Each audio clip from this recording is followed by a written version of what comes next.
الشيطان الرجيم بسم الله الرحمن الرحيم وما أرسلناك إلا رحمة للعالمين صدق الله مولانا العظيم وقال رسول الله صلى الله عليه وسلم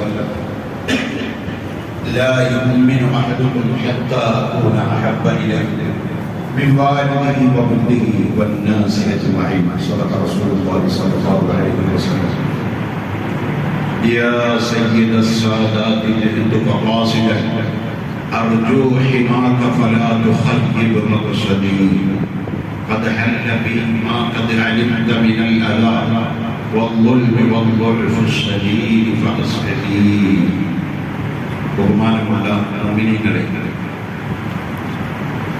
റബീഉൽ അവ്വൽ മാസത്തിലെ ജുമുഅ നമസ്കാരത്തിന്റെ ശേഷമുള്ള ദുആക്ക് ഇജാബത്തുണ്ട് എന്ന് മഹാന്മാർ പഠിപ്പിച്ച ഏറ്റവും മുബറക്കായ ഒരു സമയത്താണ് നമ്മൾ വരുന്നത്.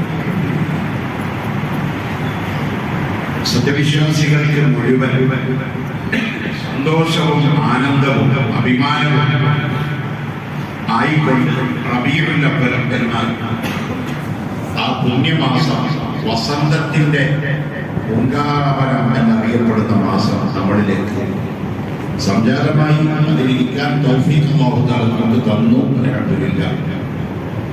വരുന്ന ചൊവ്വാഴ്ച റബീഉൽ അവ്വൽ 12 നബി ദിനം എന്നറിയപ്പെടുന്നത് ആ ബറക്കത്തുള്ള അനുഗ്രഹീതമായ ദിവസമാണ്. ഞാൻ സുദീർഘമായ ഒരു ഭാഷണത്തിലേക്ക് പോകുന്നില്ല. ഹബീബ് സല്ലല്ലാഹു അലൈഹി വസല്ലം തങ്ങളെ സംബന്ധിച്ച് എത്ര വർണ്ണിക്കാൻ തീരില്ല. ബഹുമാനപ്പെട്ട ഇമാം ബുഖാരി റളിയല്ലാഹു അൻഹു ഒരു പ്രത്യേക സാഹചര്യത്തിൽ എഴുതിയുണ്ടാക്കിയ ബൈത്താണ് ബുർദാത്ത് എന്ന് പറയുന്ന ബുർദ ബൈത്ത്. അദ്ദേഹം അത് തുടങ്ങിയിട്ട് പിന്നെ എനിക്ക് എഴുതണമെന്നറിയാതെ വിഷമിച്ചു പോയ സമയം പിന്നെ എഴുതാൻ ബാക്കിയാണെങ്കിൽ എന്ത് ചെയ്യും?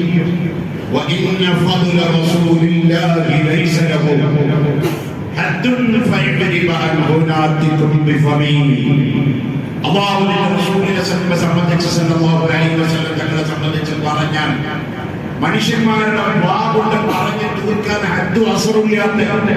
അത്രയും വലിയ വിശിഷ്ട വ്യക്തിത്വത്തിന്റെ ഉടമയാണ് റഹ്മത്തുൽ ആലമീൻ സല്ലല്ലാഹു അലൈഹി വസല്ലം. ഏത് മാർഗത്തിൽ നോക്കി അതാണ് ഖുർആൻ പറഞ്ഞത്, ലഖദ് കാന ലക്കും ഫീ റസൂലില്ലാഹി ഉസ്വത്തുൻ ഹസന. ഏത് വിഷയം നിങ്ങൾ ഹബീബ് സല്ലല്ലാഹു അലൈഹി വസല്ലം തങ്ങളുടെ നോക്കിയാൽ അതിനകത്ത് മാതൃകയുണ്ട്.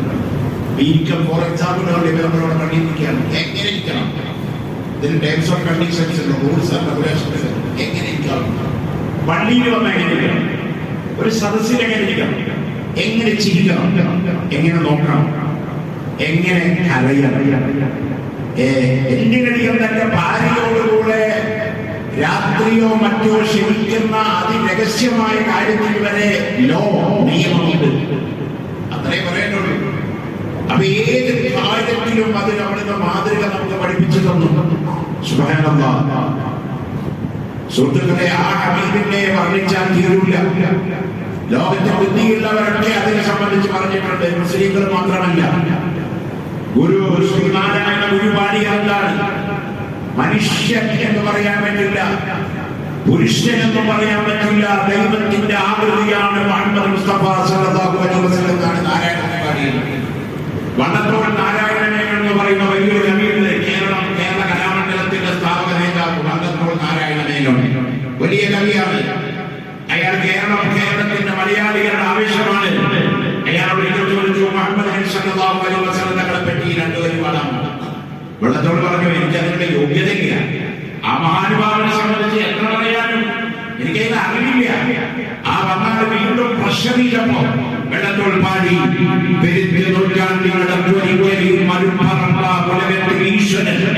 നടുന്നു വൃക്ഷത്തെ നടിക്കും പാന്തരായി വരുന്നവർ ഉത്തമ വിശ്രമത്തിനായി. ആ രണ്ടു വരിയിലല്ലാണ്ട് മുസ്ലിമാർ പറഞ്ഞില്ലേ,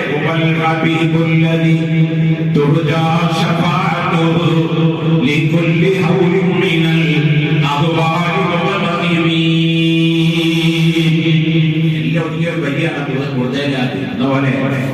വള്ളത്തോട് പാടിയത് പെരുത്ത നൂറ്റാണ്ടിന്റെ കൊടിക്കൊലി മരുപ്പറമ്പുലകത്തിൽ ഈശ്വരൻ.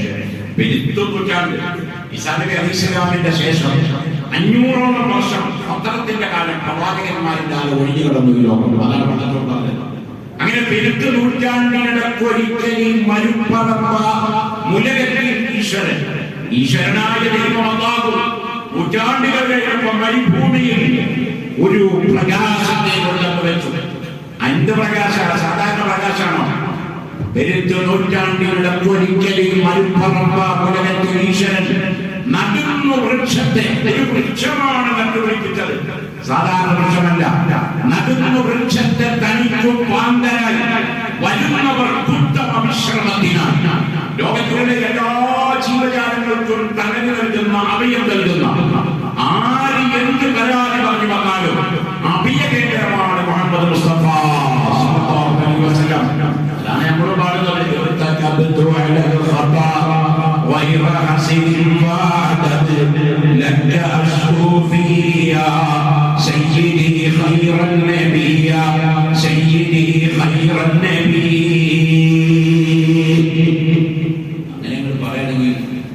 അള്ളാഹുവിന്റെ ഹബീബിന്റെ മധു പറഞ്ഞാൽ തീരില്ല.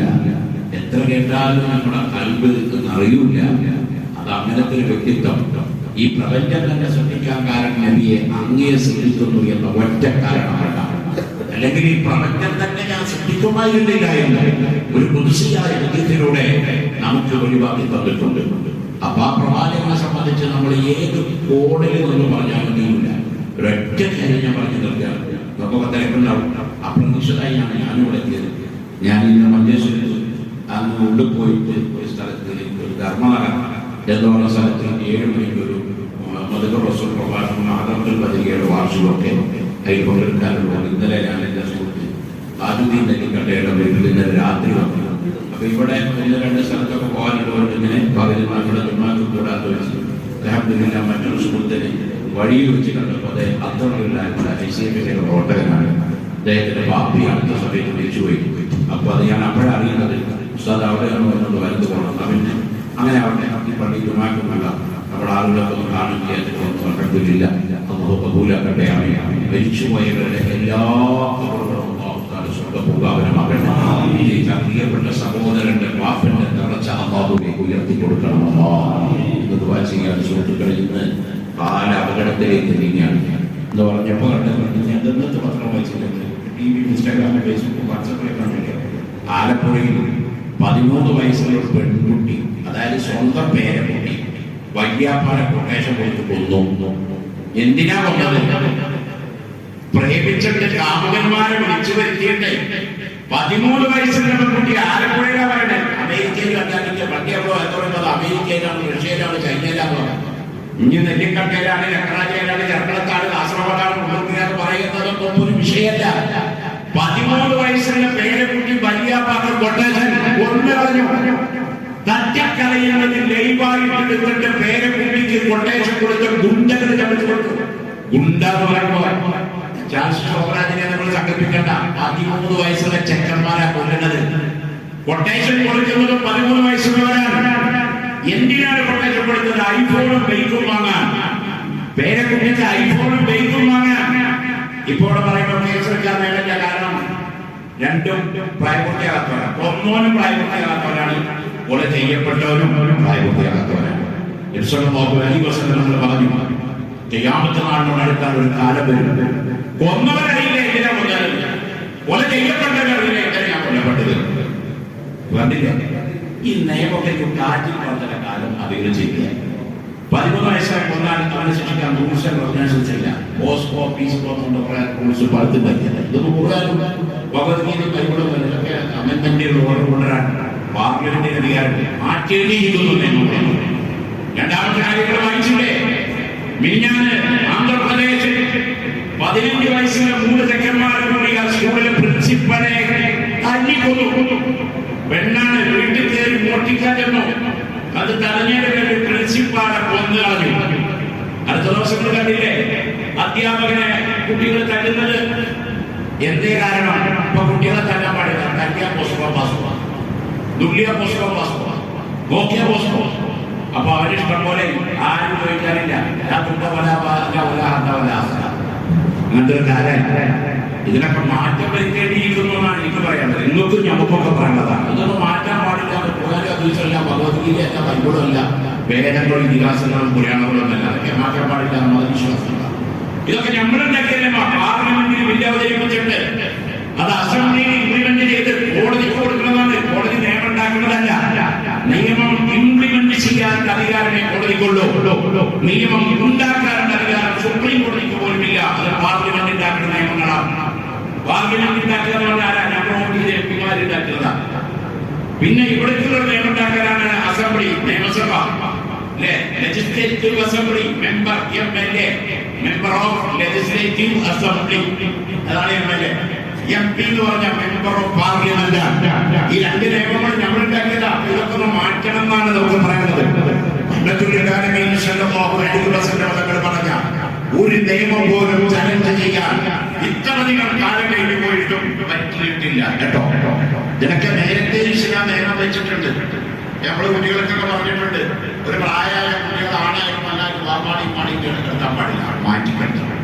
ഇതിനൊക്കെ സൈക്കോളജിക്കൽ അപ്രോച്ച് മെത്തേഡുകൾ കേട്ടോ.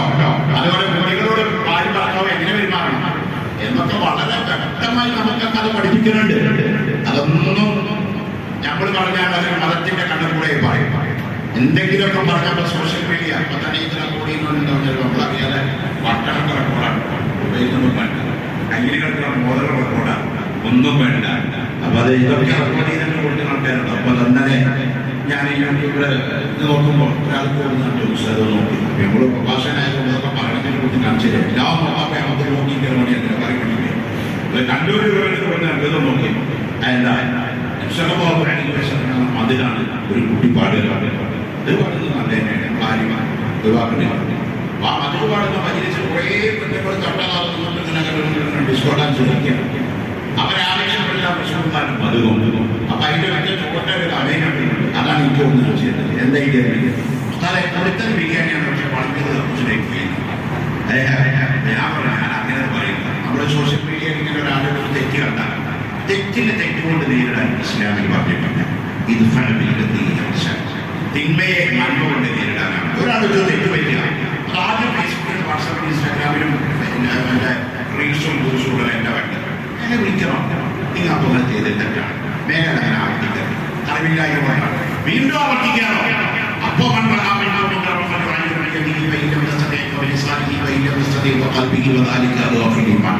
ആദ്യം തെറ്റ് കണ്ട തടയണം. പിന്നെ ആവോട്ട് വെച്ചാൽ അങ്ങനെ, കൈയോട്ട് വെച്ചാൽ അങ്ങനെ, രണ്ടിനും പറ്റാത്ത അവസ്ഥയെ മനസ്സുകൊണ്ട് വെക്കാനാണ്. എന്നാലും തെറ്റിനെ ന്യായീകരിക്കാൻ നിൽക്കാൻ പാടില്ല. അപ്പൊ അങ്ങനെയുള്ള ചില പോരായ്മകളൊക്കെ നമ്മൾ കാണുമ്പോൾ അവരൊക്കെ വിവരമില്ലാത്ത കുട്ടികളാണ്. അവരെ തിരിച്ച് സൽപാന്താവിലേക്ക് കൊണ്ടുവരാൻ നമ്മൾ ശ്രമിക്കണം. യുഗം അങ്ങോട്ട് പോവുകയാണ്. ചെറുപ്പക്കാരും പ്രത്യേകിച്ച് നമ്മുടെ കൈകളിൽ നിന്ന് അകന്നുപോവുകയാണ്. അപ്പൊ ഈ ലഭിതനായിട്ട് നമ്മൾ ഈ കാസർഗോഡ് ജില്ലയിലെ പാവാന ഒരു സ്ഥലം ഞാൻ കാണും. കുറേ നല്ല കുട്ടികളുണ്ട്, നല്ല പേരപ്പെട്ട നല്ല 18, 20, 21 വയസ്സായ ഒരു കുട്ടികൾ റസൂലുള്ളാഹിന്റെ പേരിൽ നല്ല അഡ്രസ്സൊക്കെ ചെയ്ത് സലാമൊക്കെ പറഞ്ഞ നല്ല നല്ല കൂട്ടുമാർച്ച് അവരിങ്ങനെ നടത്തുന്നു. അങ്ങനത്തെ മാർഗത്തിലേക്കൊക്കെ നമ്മൾ ഈ ലഭിതനായിട്ട് അവരെ അടുപ്പിച്ച് കൊണ്ടുവന്ന് ദീനിൽ അടിയുറപ്പിച്ച് നിർത്താൻ നമ്മൾ ആസൂത്രിതമായ പരിപാടികളാണ് നബിദിനത്തിൽ നടപ്പാക്കേണ്ടത്. തങ്ങളോടുള്ള മഹബത്ത് എന്ന് പറഞ്ഞാൽ അത് ദീനിനെതിരായ ഒരു മഹബത്ത് നബിയോടില്ല. ദീനാണ് തങ്ങൾ നമ്മൾക്ക് കാണിച്ചു തന്ന അതന്നെ നബിയോടുള്ള മഹബത്ത്. അത് രണ്ടല്ല. അത് മനസ്സിലാക്കില്ല. നമ്മുടെ ജന്മദിന പരിപാടികളൊക്കെ പഴയ കാലത്ത് നമ്മളൊക്കെ നടത്തിയ പോലെ നല്ല ഭക്ഷണം കൊടുക്കുക, മതിൽ പാടുക, കുട്ടികളുടെ പരിപാടി, കലാപരിപാടി, പ്രകടനം നടത്തുക, അതൊന്നും ഇസ്ലാമിലുള്ള കാര്യമൊന്നുമല്ല. അത് പറയുമ്പോൾ സൗദി അറേബ്യയിൽ പ്രകടനമുണ്ടോ, കുവൈറ്റിലുണ്ടോ, ഖത്തറിലുണ്ടോ?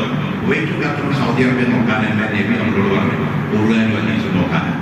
ഇജ്മാഉ ഖിയാസ് ഈ പറഞ്ഞ കയ്യിലുണ്ട്. മദീനത്തെ പള്ളിയില് ഒരു പ്രത്യേക ഒരു മിമ്പർ പണിത് കൊടുത്തിട്ട് അസാനിന്റെ സാന്നിധ്യത്തോട് പാട്ടുപാടാൻ അംഗീകാരമായി തങ്ങൾ പറഞ്ഞു. അസാനിന്റെ സാന്നിധ്യം റസൂലുള്ളാഹി സ്വല്ലല്ലാഹു അലൈഹി വസല്ലമയെ പറ്റി പാട്ടുപാടുന്ന പാടും.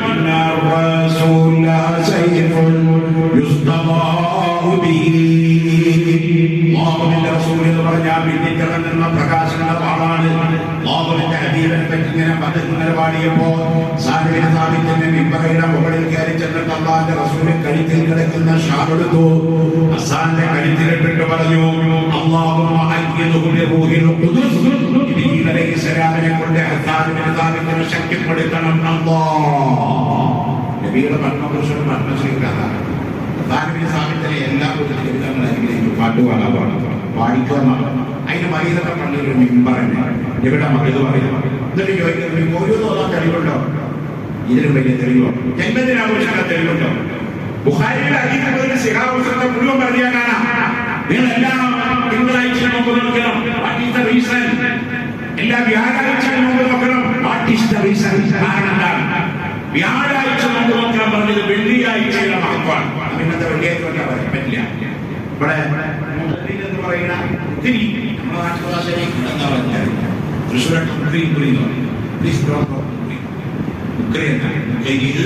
അല്ലെങ്കിൽ അതിന്റെ പ്രൊണൗൺസിയേഷൻ കറക്റ്റ് ആയിക്കോട്ടെ കേട്ടോ. പറഞ്ഞു അങ്ങനെ സാമ്പാറൊക്കെ നമ്മൾ വരുമ്പോൾ ആദ്യം എന്നൊക്കെ പറഞ്ഞ ചെറിയ കാര്യമല്ല. 7 കൊല്ലം അല്ലെങ്കിൽ 6 കൊല്ലം അള്ളാഹുവിന്റെ കുതിരം ആഗ്രഹിച്ച് ഒരാൾ പള്ളിയിൽ പാമ്പ് വിളിച്ചാൽ നരകം അവനെ ഒഴിവാക്കി പുറത്തുകൊണ്ട് ഒത്തിരി ഹദീസിലുള്ളതാണ്. ബിലാൽ റളിയല്ലാഹുവിന്റെ താബിയാണ്. ആ പ്രൊഫഷനാണ്, ചില്ലറ കാര്യമൊന്നുമില്ല. ആ ബിലാൽ റളിയല്ലാഹുവിനെ മദീനത്തെ പള്ളിയിൽ പാമ്പ് വിളിക്കുന്ന ചുമതല കൊടുത്തപ്പോ രണ്ടാം ഷാഫിയായ അമ്മ ആവാ പോയിരുന്നു. തങ്ങൾ പറഞ്ഞു, നബിയെ ആ കറുത്തവനായ മുട്ടി ചപ്പിച്ചു പോയവനായ നീക്രോക്കാരനായ കാണാൻ കൊള്ളരുതാത്ത ബിലാൽ വേണോ മദീനയിലെ പള്ളിയിൽ പാമ്പ് വിളിക്കാൻ? മക്കക്കാരനായ ഖുറൈശികളായ വലിയ വലിയ തറവാട്ടുകാരായ ഞങ്ങൾ കൊടുത്തുപോയ നബിയെ പാമ്പെന്ന് പറഞ്ഞപ്പോൾ ഇസ്ലാമിൽ കറുത്തവരില്ല, വെളുത്തവരില്ല, അറബിയില്ല, അനറബിയില്ല, കാശുള്ളവർ, മുതലാളി, തൊഴിലാളിയില്ല, എല്ലാം ബിലാൽ റളിയല്ലാഹു അൻഹു പാമ്പ് വിളിക്കട്ടെ എന്ന ആദരവായ നബി സല്ലല്ലാഹു അലൈഹി വസല്ലം പറഞ്ഞു. ആ വലിയ കേട്ടറിയാണ്. അപ്പൊ അതുകൊണ്ട് അള്ളാഹുവിനെ ഇവിടെ പറഞ്ഞു, എന്താ പറഞ്ഞത്? അൽ-ജുമുഅത്തു ഹജ്ജുൽ ഫുഖറാഇ വൽ മസാകിൻ വഈദുൽ മുഅ്മിനീൻ. ഈ ജുമുഅ എന്ന് പറഞ്ഞാൽ പള്ളിയിലെ മുസ്ലിംമാരുടെ ഹജ്ജാണ്, മുഅ്മിനീങ്ങളുടെ പെരുന്നാളാണ്. എന്നാണ് ബിരിയാണിയോ കണ്ടത്, എന്നാണ് മന്തിയിലാ കണ്ടത്. നമ്മുടെ വീട്ടിൽ എങ്ങനെയൊക്കെ അറിയില്ല, അത് ശുദ്ധ കഥ പറഞ്ഞാൽ അങ്ങനെയൊന്നും അറിയില്ല. അവിടെ വെള്ളിയാഴ്ച ബിരിയാണി നോക്കില്ല, കുട്ടികൾക്ക് സ്കൂളാണ്. പിന്നെ ഞായറാഴ്ച ആളുകൾ മോശമായ സദ്യ ഉണ്ടാകും. ഞായറാഴ്ച ഉണ്ടാക്കുന്നുണ്ടെന്നല്ല പറഞ്ഞത്. ഇന്ന് സ്കൂളിൽ കൊണ്ടുണ്ടാവും, പക്ഷെ വെള്ളിയാഴ്ച എല്ലാവരും നല്ലൊരു സദ്യ വെള്ളിയാഴ്ച ഉണ്ടാക്കണം. എല്ലാവരും നല്ലൊരു ഡ്രസ്സ് വെള്ളിയാഴ്ച. വെള്ളിയാഴ്ച ഒരു പരിഗണന നമ്മൾ കൊടുക്കണം. കാരണം സയ്യിദുൽ അയ്യാമി യൗമുൽ ജുമുഅ, ദിവസങ്ങളുടെ നേതാവ് വെള്ളിയാഴ്ചയാണ്. ഒരുപാട് കാര്യങ്ങളുണ്ട് വെള്ളിയാഴ്ച. അങ്ങോട്ട് ഇവിടെ പോയ ഇവിടെ നിർബന്ധമില്ല സുഹൃത്തുക്കളെ. അപ്പൊ വെള്ളിയാഴ്ച ദിവസം ഇത്ര വലിയ പോലീസിലായ ദിവസമാണ് പെരുന്നാളാണ്. പെരുന്നാളിന്റെ നോമ്പൊക്കെ പറഞ്ഞോ? അതാണ് ആ നോമ്പ് വ്യാഴാഴ്ച വന്നത്. തങ്ങൾ സഹാബത്തിനോട് വിശദീകരിച്ചപ്പോ സഹാബത്ത് ചോദിച്ചു, യാ റസൂലല്ലാഹ്, തിങ്കളാഴ്ച നോമ്പ് ഒറ്റ കാര്യം നബി പറഞ്ഞത്, ഫീഹി ഉലിദു, അമ്മ എന്നെ പ്രസവിക്കപ്പെട്ടത്. അതെങ്ങനെയാണ്? ഇതിന് വലിയ ജന്മദിനത്തിൽ എന്താണ് തെളിവുണ്ട്? എന്നെ പ്രസവിക്കപ്പെട്ട ദിവസത്തെ ബഹുമാനിക്കണം. നോക്കിട്ട ഇസ്ലാമിലെ ഓർമ്മ പറഞ്ഞ നമ്മൾ ഈ റോഡ് കൂടെ ഐശ്വര്യമില്ല മുഹറത്തിൽ എല്ലാ വിജയമുണ്ടായ ദിവസമേ മുഹറത്തിൽ അന്ന് നോമ്പൻ. അടുത്ത വർഷം ഞാൻ ജീവിക്കുകയാണെങ്കിൽ മുഹറം 9 കൂടി നോക്കുമെന്ന് മുത്തനബി സല്ലല്ലാഹു അലൈഹി വസല്ലം പറഞ്ഞു. കാരണം യഹൂദികളും ഇതിനെ ഇസ്ലാമിയിലപ്പോ യഹൂദികളോട് നമ്മൾ താരതമ്യപ്പെടുത്തുവോ, യഹൂദികളെ നമ്മൾ അനുഗമിക്കുന്നുവോ എന്ന് ചോദ്യം വന്നപ്പോൾ ഹബീബായ തങ്ങൾ പറഞ്ഞു, അടുത്ത വർഷം ഞാൻ ജീവിക്കുകയാണെങ്കിൽ മുഹറം 9 ഞാൻ നോമ്പനുഷ്ഠിക്കുമായിരുന്നു. പക്ഷെ മുഹറം 9 ഹബീബായ തങ്ങൾ ഇല്ല, എനിക്കാണെങ്കിൽ അതിന്റെ ബുദ്ധികളൊരുക്കുന്നുണ്ട്. അത് അടുത്തോടെ ഞാൻ മുഹറം നോമ്പ് വെക്കുന്നല്ലോ, ഞാൻ ജീവിച്ചിരിക്കുകയാണെങ്കിൽ. അപ്പൊ തന്നെ ശ്രദ്ധിക്കുന്നതിന്റെ പുറത്ത് ആൾക്കാരൊക്കെ രാജ്യപോയി. കാരണം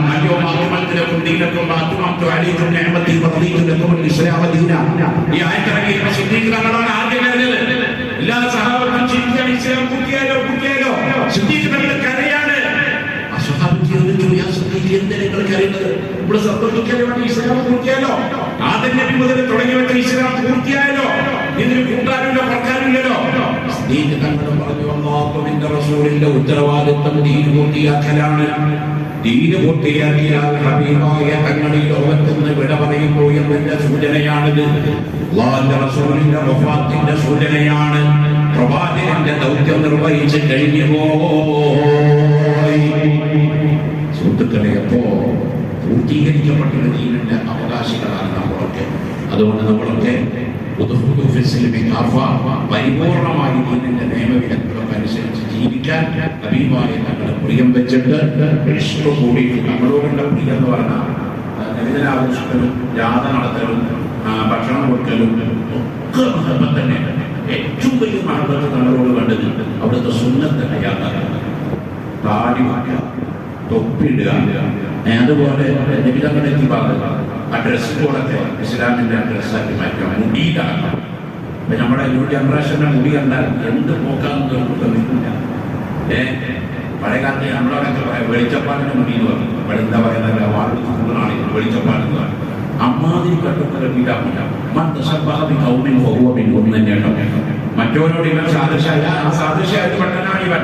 അവിടെ നമ്മുടെ കുട്ടികളും വലിയവരൊക്കെ എങ്ങനെയും മുടി വെട്ടാനൊന്നും നമുക്ക് പറ്റില്ല. ചിലപ്പോൾ അതൊക്കെ ഇസ്ലാമിൽ നിന്ന് വ്യതിചലിച്ചു പോകുന്ന ആ ഒരു ചര്യയിലേക്ക് ഇപ്പോൾ മാറരുത്. വ്യതിചലെന്ന് പറയുമ്പോൾ ഹബീബ് സല്ലല്ലാഹു അലൈഹി വസല്ലം സുന്നത്തിന്റെ വിധത്തിൽ പറഞ്ഞാൽ ഡ്രസ് അങ്ങനെയാവുക, മുടി അങ്ങനെ വെക്കുക, മീശ അങ്ങനെ വെക്കുക, അതിന് ചിക്കൽ അങ്ങനെയാവുക, നബിതങ്ങൾ നന്മ പറഞ്ഞ് നടക്കുക. നബിതങ്ങൾ എങ്ങനെയാണോ നമുക്ക് എല്ലാ ചുറ്റുകളും ഭക്ഷണം കഴിക്കുന്നത് മുതൽ ഉറങ്ങുന്നത് മുതൽ കിടക്കുന്നത് മുതൽ സംസാരം മുതൽ അധ്വാനം മുതൽ ഒക്കെ ഹബീബായ തങ്ങളിലൂടെ പഠിപ്പിച്ചു തന്നിട്ടുണ്ട്. നബിതങ്ങളെ ഏറ്റവും വലിയ കച്ചവടക്കാരനായിരുന്നു, ബിസിനസ്മാനാണ്. ഇസ്ലാമിൽ ബിസിനസ് ചെയ്യാനാണ് നബിതങ്ങളുടെ പ്രൊഫഷൻ. എന്താ നബിതങ്ങളുടെ ജോലി? എന്താ? ബിസിനസ്. ബിസിനസ് ചെയ്യാത്തല്ലേ എഴുതെന്ന് പറഞ്ഞത് ഞാൻ നല്ല കച്ചവടം വിളിച്ചേക്കാനാണ്, ഞാൻ ജോലി പഠിപ്പിച്ചേക്കാന്നല്ല. കാരണം ഏറ്റവും കാര്യമാക്കാൻ പറ്റിയ ബിസിനസ്സിലാണ്. ഇസ്ലാമിക് കാശ് ഉണ്ടാക്കുന്നതില്ല. ഹലാലായ മാർഗത്തിൽ 1,55,000 90,000 ഒരു 14,000 ലക്ഷം കോടി ഉണ്ടാക്കി. ഇപ്പൊ കേരളത്തിലെ ഏറ്റവും വലിയ പണക്കാരൻ യൂസുഫിന്റെ കണക്ക് 65,000 കോടിയാണ്. മുകേഷ് അംബാനിയാണ് ഇന്ത്യയിലെ ഏറ്റവും വലിയ പണക്കാരൻ. 1,24,000 കോടി കാണാനുള്ള ആസ്തി. അതിന്റെ അപ്പുറത്തുണ്ടാക്കാം ഉസ്മാനുവിന്റെ അന്നത്തെ പൈസയുടെ ഇന്നത്തെ മൂല്യം ഒരാൾ എനിക്ക് വാങ്ങിക്കാൻ വേണ്ടി വന്നു. അന്ന് ഉസ്മാനുവിന്റെ കയ്യിലുള്ള പണം ഇന്നത്തെ അദാനിയുടെ കയ്യിലിരിക്കുന്നതിന്റെ 4 ഇരട്ടി പണം ഉസ്മാൻ തങ്ങളെടുത്തുണ്ടാവുന്നു. അത്ര വലിയ കോടീശ്വരനായിരുന്നു ഉസ്മാനുവിന്റെ ഉസ്മാനെ മതി നിർത്തിപ്പോ പണിയില്ല. പക്ഷേ യുദ്ധം വന്നപ്പോ നബിതങ്ങൾ പിരിവെടുത്തിട്ട് ആയതോടെ തന്നെ തീരുണ്ടായിട്ടില്ല. അല്ലാതെ ആകാശത്തുള്ള മുസാനയുടെ കാലത്ത് മായിക സുപ്ര എന്ന് പറയുന്നത് നിങ്ങൾക്ക് അധ്വാനിക്കണം.